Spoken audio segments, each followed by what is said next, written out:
In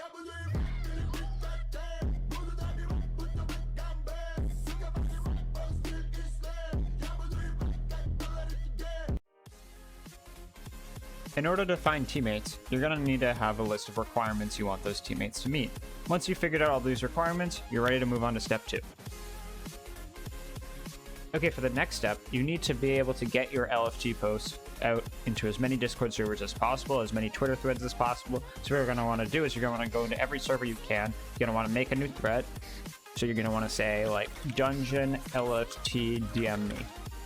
And as a starter message, you're going to copy and paste your looking for team message.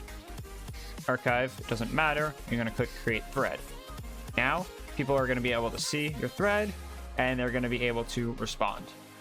You're also going to want to go on Twitter and do the same thing. Unfortunately, I had to shrink my message because Twitter doesn't allow any more than 288 characters. So you just want to post it and get as many responses from people as you can.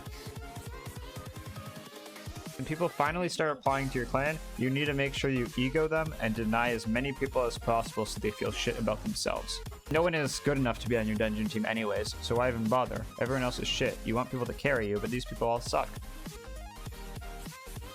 The next step is to practice all of the dungeons with your team. You should be able to complete all fresh dungeons in less than an hour like I've done here.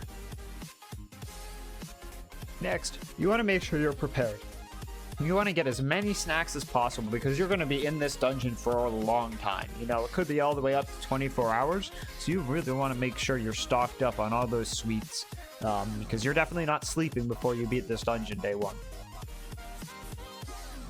Alright, next you want to make sure your internet download speed is as fast as possible, so you're going to want to go to the article I've linked in the description below, How to Increase Download Speed, 15 Tips and Tricks. You're going to read through this and do all the tips you can. You need to have gigabit ethernet, otherwise you stand no chance in this race.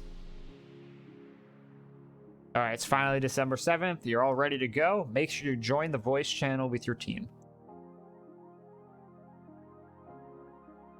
As soon as the patch goes live, make sure you smash that update button and you get it downloaded as quick as possible.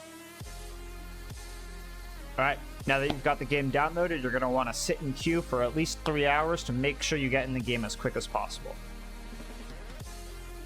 Now that you're finally in the game, you're going to want to make sure you launch the dungeon as quick as possible. This is the biggest time save. If you're slow at launching the dungeon, you're probably not going to get worlds first. So this is super important. You also want to make sure you have a super fast SSD so you load in as quick as possible, just like me right now. Like, look how fast I'm loading in. This is absolutely insane. Step 10 is to frantically refresh dungeon report as much as possible. You know, you got to do this every 10 seconds. It's super important to make sure you keep looking at the website, because if someone beats it, you need to know as soon as it's possible. You know, it's okay to stop looking at the game for 10 seconds every 10 seconds, because, you know, more important to look at the leaderboard. As you need to start doing this as soon as you launch into the dungeon too. It's the first thing that should be on your mind. If some team beats the dungeon, you just got to give up. No point competing anymore. If step 11 didn't happen, it means you won. You got worlds first. You gotta scream like a little girl and make sure to post a screenshot on Twitter. Update your Discord profile to flex on all your friends, and definitely go ask Bungie when they're giving you your belt for getting world's first dungeon.